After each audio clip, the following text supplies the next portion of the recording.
Hello everyone, welcome to national academy. आज हम लोग सीख रहे हैं विद्युत रसायन का दूसरा वीडियो। ये देख रहे हैं, इससे पहले ये क्लास 12th के लिए वीडियो है। इस पे पहले एक वीडियो और आ चुका है, उसको भी देख लीजिएगा। चलिए इस वीडियो को हम लोग शुरू करते हैं। तो देखिए, हम लोग पिछले क्लास में देखे थे कि विद्युत रसायन क्या होता है। उसमें सेल देखे थे कि सेल के जरिए ही विद्युत रसायन को पूरा उत्पन्न किया जाता है। तो जो विद्युत सेल के द्वारा उत्पन्न किया जाता है, उसमें सेल आखिर निर्माण कैसे होता है, इसके पीछे का अगर कंसेप्ट समझना होगा तो जैसे देखिए, होता क्या है कि जो तत्व होते हैं उसमें धातु होंगे या फिर क्या होते हैं, अधातु, यही होते हैं। तो जो धातु होते हैं वो चाहते हैं कि अपना इलेक्ट्रॉन देकर धन आयन बनाए, यानी प्लस रूप में रहे। और जो अधातु होते हैं वो इलेक्ट्रॉन को ग्रहण करके वह किस रूप में रहते हैं, माइनस के रूप में रहते हैं। ठीक है, जैसे कि क्लोरीन है तो इलेक्ट्रॉन ग्रहण करके क्लोराइड आयन बनेगा, और सोडियम है तो ये क्या बनेगा, सोडियम प्लस आयन। ठीक है, तो यानी जितने भी धातु होंगे, धातु का मतलब वह प्लस की तरफ जाना चाहेगा, और अगर वह अधातु है तो किसके तरफ जाना चाहेगा, माइनस की तरफ। ठीक है, तो अगर कुछ धातु ही है तो ये सब धातु का क्रम हो गया, यह क्रियाशीलता क्रम है। तो जो जितना ऊपर है, मतलब जो जितना अच्छा धातु रहेगा वह चाहेगा कि उतना ही ज़्यादा प्लस में रहे, और जो तुलना में कम रहेगा वह तो नहीं ले पाएगा ना। इलेक्ट्रॉन तो धातु का गुण ही होता है कि इलेक्ट्रॉन देना। लेकिन अगर दो धातुओं के बीच में तुलना करेंगे, जैसे कि हम जिंक और कॉपर के बीच में करेंगे, तो जिंक अधिक क्रियाशील है, इसका मतलब जिंक अपना इलेक्ट्रॉन दे देगा, किसको देगा, कॉपर का।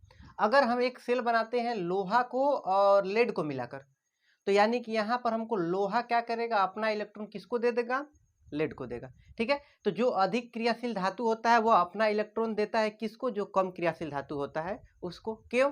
क्योंकि धातु का गुण ही होता है कि वह क्या करे, इलेक्ट्रॉन को दे। ठीक है, ये समझ में आ गया। तो जो ज्यादा अधिक क्रियाशील होता है, यानी जो इलेक्ट्रॉन देता है, जैसे कि जिंक इलेक्ट्रॉन दे रहा है, तो ये इसको कहाँ पर रखा जाएगा, एनोड पर। जो अधिक क्रियाशील धातु होता है वो एनोड पर होता है। और जो कॉपर, जैसे कि गैल्वेनिक सेल बना रहे थे तो कॉपर, इसी से तरह से लेड का अलग अलग प्रकार का सेल बनेगा। सेल बनता है जिंक और एजी का भी बनता है, अलग अलग हम लोग सेल को देखेंगे। लेकिन मेन कंसेप्ट जो है सेल के लिए, एक अधिक क्रियाशील धातु होना चाहिए और एक क्या होना चाहिए, कम क्रियाशील धातु। जो अधिक क्रियाशील धातु होगा वह इलेक्ट्रॉन अपना देगा, लूज करेगा। और जो क्या रहेगा, कम क्रियाशील धातु, जैसे कॉपर हो गया, एजी हो गया, तो ये क्या करेंगे, इलेक्ट्रॉन को ग्रहण करेंगे, अपने पास एक्सेप्ट करेंगे। तो ये ग्रहण करने वाले रहेंगे, जो देगा वो एनोड पर, और जो ग्रहण करेगा वो कहाँ पर रहेगा, कैथोड पर रहेगा। ठीक है, और जो दे रहा है, तो इलेक्ट्रॉन दे रहा है, ये इलेक्ट्रॉन क्या कर रहा है, ग्रहण कर रहा है। तो ये कॉपर का हो गया, ये सब तो हो ही गया था। ठीक है, अब इसको लेकर अगर बात करेंगे, गैल्वेनिक सेल का निर्माण पिछले क्लास में भी देखे थे, और उसी को सेम की जो बर्तन था, इसमें देखिए हम लोग यहाँ पर स्पेसिफिक जब बना रहे हैं ऐसे, तो इसमें एक धातु लिए हैं कॉपर, इसीलिए यहाँ पर हम विद्युत अपघट्य विलयन लिए हैं CuSO4, ताकि क्या हो कि जब यहाँ से हमारे पास में जब तार जुड़ेगा, तो जब ये तार जुड़ेगा और लवण सेतु भी, और तार भी जब जुड़ जाएगा, तो इसके बाद होगा क्या कि जब दो इलेक्ट्रॉन इस कॉपर को मिलेगा, तो ये कॉपर को जब दो इलेक्ट्रॉन मिलेगा तो ये दो हिस्सों में टूटेगा। किस में टूटेगा, Cu2+ में और SO4 में, 2 माइनस में, इसी में टूटेगा। तो जब ये दो हिस्सों में टूटेगा तो Cu2+ को क्या होगा, दो इलेक्ट्रॉन मिलेगा, और ये बन जाएगा किस रूप में, Cu के रूप में। तो जितना यहाँ पर हमारे पास में Cu2+ है, Cu के रूप में बन गया, तो SO4 2- तो उसी तरह से रह गया ना। तो SO4 2- इधर संतुलित होने के लिए दूसरे साइड जाता है, तो उसी के लिए यहाँ पर लवण सेतु का प्रयोग किया जाता है। इसका ये रिएक्शन के बारे में आगे हम लोग देखेंगे। ठीक है, तो हम देखिए यहाँ पर कैथोड कॉपर लिए है, जिंक लिए है, इसमें कोनो मतलब नहीं है, हम चांदी का भी ले सकते हैं। मुद्दा ये है सेल बनाते समय, ये स्पेसिफिक गैल्वेनिक सेल है। इसके अलावा अलग अलग सेल के लिए, जैसे कि मरकरी सेल होगा तो उसमें मरकरी का प्रयोग करेंगे। लेड स्टोरेज बैटरी होगी जो इन्वर्टर वाली, उसमें लेड का प्रयोग किया जाएगा। कार्बन वाला होता है शुष्क सेल, उसमें कार्बन का प्रयोग किया जाता है, कार्बन का रॉड होता है वो। तो अलग अलग जगह पर अलग अलग होता है, उसमें नहीं होता। हाइड्रोजन सेल रहेगा तो हाइड्रोजन होगा, ऑक्सीजन होगा।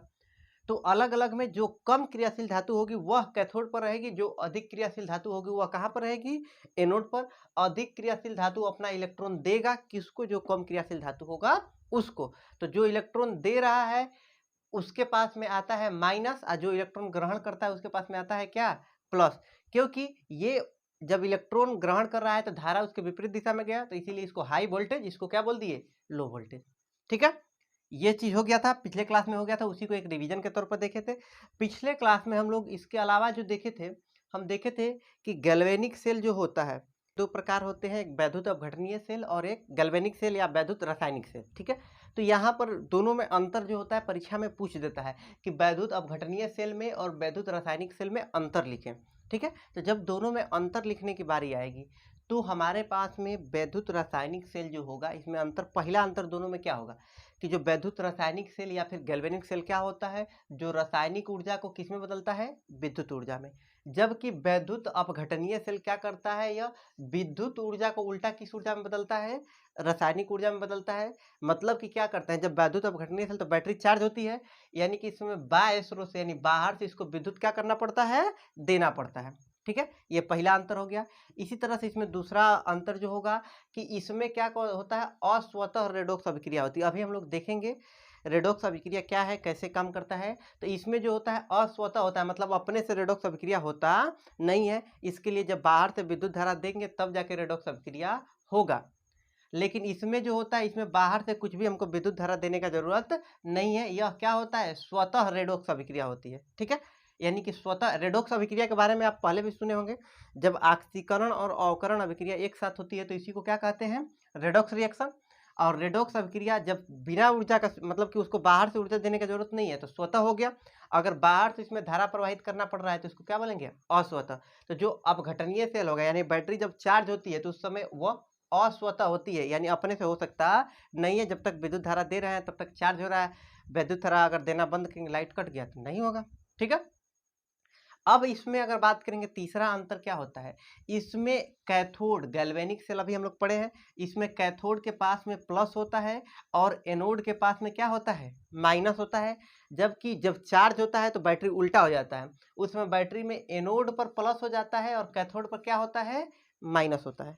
समझ में आया ये चीज? अभी हम लोग देखेंगे इसके बारे में। अभी इसके बारे में तो देखे हैं ना कि गैल्वेनिक सेल जब पढ़े हैं तो उसमें धन और माइनस दोनों पढ़ लिए हैं। जब इसके बारे में पढ़ेंगे तो ये भी जान लेंगे, लेकिन अंतर आता है तो ये अंतर ध्यान रखिएगा, ठीक है?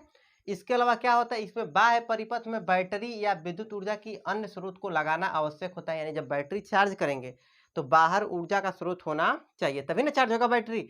लेकिन अगर वह बैटरी जब चार्ज नहीं होती है तो इस समय बाहर किसी भी ऊर्जा स्रोत की आवश्यकता नहीं होती है, ठीक है? और लास्ट अगर इसको भी देखना होगा तो हम क्या कर सकते हैं, वैद्युत अपघट्य को लेकर पिछला क्लास में डाउट भी आया था कि देखिए, जब गैल्वेनिक सेल होता है तो उसमें वैद्युत अपघट्य दो अलग अलग लेना पड़ता है। लेकिन अगर ये रहेगा तो एक ही लिया जा सकता है। इसमें चाहेंगे तो विलयन जो होगा हम अलग अलग ले सकते हैं, अलग अलग अवस्था के आधार पर। जैसे कि अगर हम गैल्वेनिक सेल बना रहे थे तो अभी CuSO4 ZnSO4 एक ही में लिए थे, अलग अलग लिए थे, सॉरी। लेकिन जो हम लोग बैटरी यूज करते हैं, अभी वह तेजाब, उसमें लेड स्टोरेज जो बैटरी होता है उसमें एक ही बार किसको डाला जाता है, H2SO4। ये भी पहले डाला जाता था तेजाब, अब तो डिस्टिल वाटर डाला जाता है। तो ये जो होता है H2SO4, एक ही विलयन क्या किया जा सकता है, दोनों में डाला जा सकता है। दोनों में अलग अलग डिपेंड करता है कि हमारा किस प्रकार का बैटरी है, ठीक है? तो ये हमारे पास में कुछ अंतर है। ज्यादातर जो होता है 2 नंबर के क्वेश्चन पूछते हैं, आप इसमें से 3 अंतर कोई भी या 4 अंतर लिख दीजिएगा, आपका 2 नंबर मिल जाएगा। समझ में आया कि वैद्युत अपघटनीय मतलब इसमें विद्युत ऊर्जा रासायनिक ऊर्जा में बदलेगा, इसमें क्या होगा, रासायनिक ऊर्जा विद्युत ऊर्जा में बदलेगा। इसके पास में एनोड पर उल्टा हो जाता है, एनोड कैथोड का मान उल्टा हो जाता है, यह अपने से नहीं होता है। और ये गैल्वेनिक सेल अभिक्रिया अपने से होती है, ठीक है? अब अगर हम बात करेंगे गैल्वेनिक सेल में जो हो रहा था, तो हम पिछला क्लास में बोले थे कि आप लोग को परिभाषा लिखवाएंगे कि इलेक्ट्रोड क्या होता है, कैथोड एनोड, इस सब के बारे में। तो वही हम लोग क्या करते हैं, थोड़ा बहुत इसके बारे में याद कर लेते हैं। और इसके अलावा एक चीज़ और याद कर लीजिएगा, गैल्वेनिक सेल जो बनेगा उसका विभव जो होगा 1.1 वोल्ट होगा। कब? जब हम किस से बैटरी बना रहे हैं, जिंक और कॉपर। जब जिंक और कॉपर को मिलाकर बैटरी बनाया जाएगा तो उस बैटरी का विभव कितना होगा, 1.1 वोल्ट। ये याद कर लीजिए, बाद में इसको हम हल भी कराएंगे कि 1.1 वोल्ट कैसे हो रहा है, ठीक है?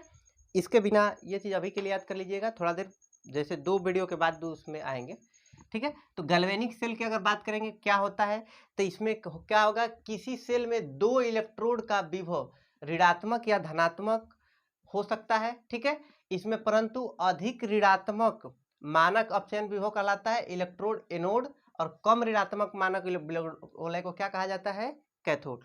यानी कि 2 गो इलेक्ट्रोड होता है, उसमें एक को एनोड कहा जाता है, एक को क्या कहा जाता है, कैथोड कहा जाता है। जो एनोड किसको कहेंगे? जिसका ऋणात्मक वाला जो होगा उसका मानक अपचयन विभव जिसका क्या होगा? कम होगा वो, ठीक है। और जिसका अगर उससे अधिक होगा उसको क्या किस पे रखा जाता है? कैथोड पर रखा जाता है। हम लोग मानक इलेक्ट्रोड विभव के बारे में बाद में सीखेंगे, लेकिन एनोड होता है और कौन होता है? कैथोड।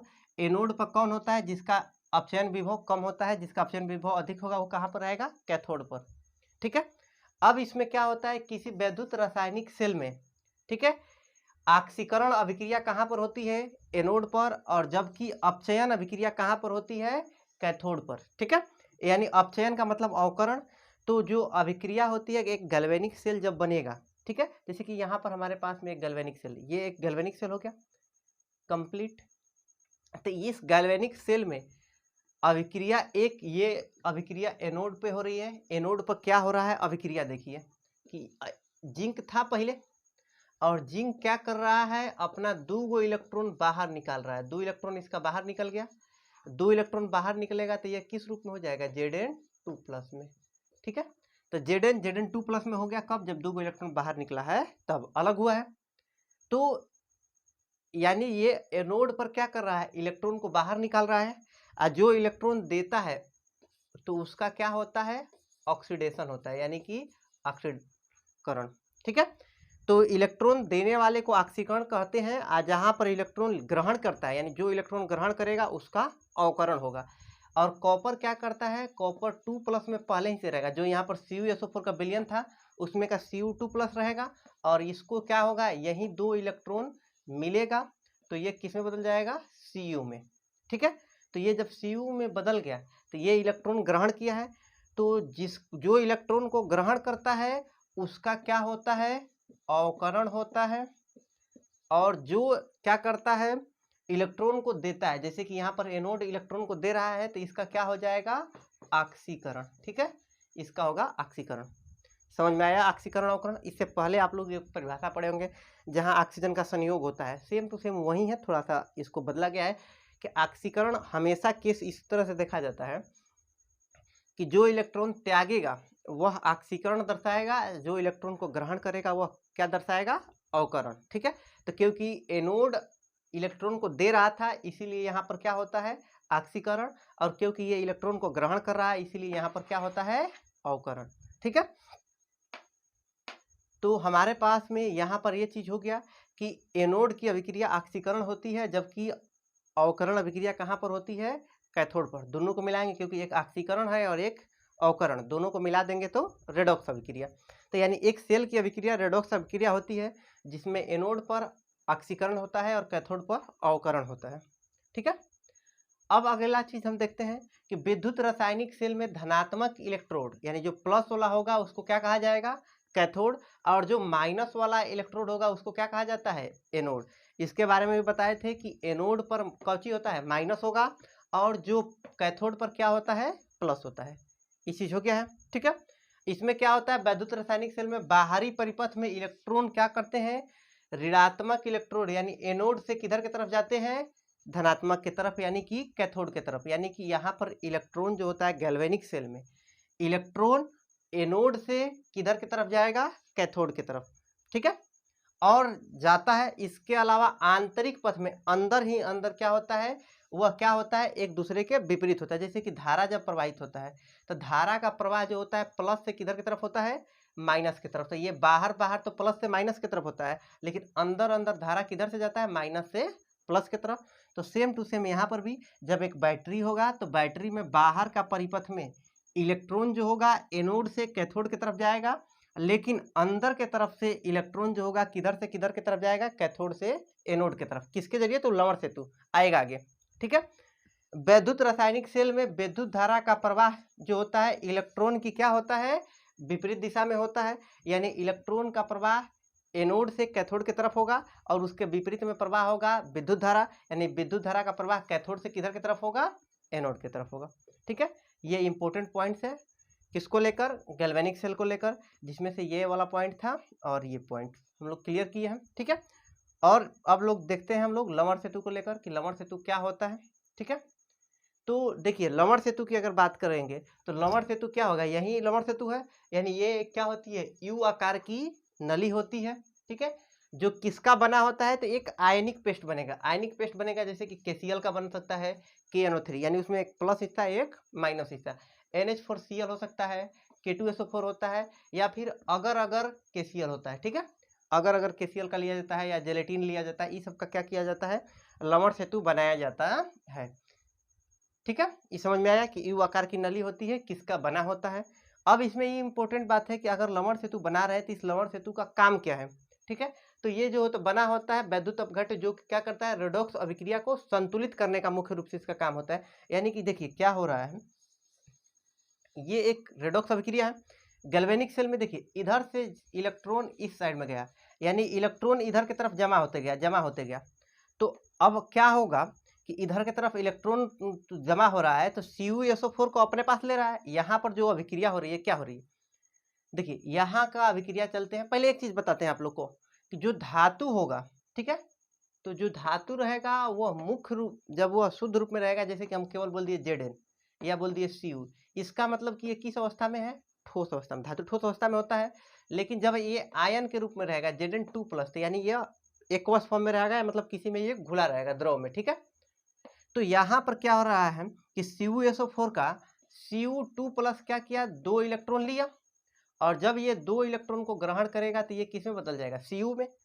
आयन था तो एक्वस के रूप में था, यहाँ पर ये Cu हो गया, 2 इलेक्ट्रॉन, चार्ज खत्म, और चार्ज खत्म तो हो गया, तो ये किस अवस्था में हो गया, ठोस अवस्था में। और क्योंकि ये ठोस अवस्था में हो गया तो ये क्या करेगा, धीरे धीरे इस इलेक्ट्रोड पर ये जमा होते चला जाएगा। ठीक है, और अगर ये इस पे जमा हो रहा है तो इसमें तो Cu को 2+ मिल रहा है ना, अभी SO4 क्या होगा, 2- उसी तरह से बचा हुआ है। तो ये बहुत सारा जब SO4 2- होगा तो एक तरफा चार्ज बैलेंस हो जाएगा, यानी इधर का सारा इलेक्ट्रॉन इस तरफ आ गया, यानी इलेक्ट्रॉन कैथोड की तरफ जा रहा है। तो अब क्या होगा, अंदर ही अंदर SO4 2- किसके पास जाएगा, एनोड के पास। यहाँ पर जाएगा, ये इधर लाइन से क्या है, एनोड। ठीक है, इधर पहले ही से क्या है, Zn2+ के रूप में है, और 2+ के साथ SO4 मिलकर ZnSO4 बना लेगा। ठीक है, ये वाला रिएक्शन को कल वाले में हम लोग और देखेंगे, लेकिन ये चीज अभी समझिए कि इलेक्ट्रॉन क्या होगा, कि ये हमारे पास में एनोड, ये क्या हो गया, कैथोड। तो ये इलेक्ट्रॉन किसके पास आ गया, कैथोड के पास। अब क्योंकि सारा का सारा इलेक्ट्रॉन कैथोड की तरफ जा रहा है, तो अब इसको संतुलित करने के लिए बैटरी के अंदर लवण सेतु से होते हुए ये इलेक्ट्रॉन फिर से किस में जाएगा, वैद्युत अपघट्य में। ठीक है, तो यानी कि यहाँ पर जो है क्या हो रहा है, ये लवण सेतु कर क्या रहा है, इसी चीज को पीछे बताया गया था कि इलेक्ट्रॉन का प्रवाह बाहर के तरफ एनोड से कैथोड की तरफ होता है, और अंदर के तरफ कैथोड से किधर की तरफ होगा, एनोड की तरफ। तो ये जो है लवण सेतु काम क्या कर रहा है, बैटरी को उदासीन बनाने का काम कर रहा है। मतलब प्लस से इधर की तरफ माइनस आया तो इधर से भी माइनस उधर जाना चाहिए। तो इसका काम होता है विद्युत उदासीनता को क्या करना, बनाए रखना, और विद्युत परिपथ को पूर्ण करके विद्युत धारा का प्रवाह करना। क्योंकि बैटरी का काम, जब तक बैटरी पूरा सर्किट नहीं रहेगा तब तक उसमें से धारा का प्रवाह नहीं होगा। तो इसका काम होता है कि सर्किट को पूरा कंप्लीट करना। अगर ये नहीं रहेगा लवण से, तो यहाँ से कट गया तो सर्किट नहीं ना जुड़ा हुआ है पूरा, जब तक प्लस माइनस एक दूसरे से नहीं जुड़ेगा तब तक धारा का प्रवाह नहीं होगा। तो इस सर्किट को जोड़ने का भी काम करता है, और साथ में इससे होकर आयन एक तरफ से दूसरे तरफ जाते हैं, जिससे क्या होता है, यह उदासीनता को बनाए रखता है। ठीक है, समझ में आया। तो इसमें पूछता है क्वेश्चन ये कि लवण सेतु किसका बना होता है और लवण सेतु का कार्य क्या है। तो ये जो हो गया लवण सेतु का 2 कार्य हो गया। ठीक है, और लवण सेतु कहते किसको है, तो ये हो गया कि लवण सेतु यू आकार की नली होती है जो इसका बना होता है। यह एक प्रकार का वैद्युत अपघट्य होता है। ठीक है, इसको सेल में प्रयोग में लाया जाता है। समझ आ गया सब बात। ठीक है, तो कल के क्लास में आज इतना ही रहने देते हैं, ज़्यादा रिएक्शन देखेंगे हर्जा कर देगा। आज के इतना ही रहने देते हैं, कल के क्लास में इसको नोट कर लीजिएगा, जरूर पक्के से आप लोग नोट कर लीजिएगा। कल के क्लास में हम लोग आगे डिस्कस करेंगे, इसके रिएक्शन देखेंगे कि कैथोड पर अभिक्रिया कैसे होती है, एनोड पर अभिक्रिया कैसे होती है, उसको कैसे दर्शाया जाता है, इस सब के बारे में हम लोग अगला वीडियो में देखेंगे। ठीक है।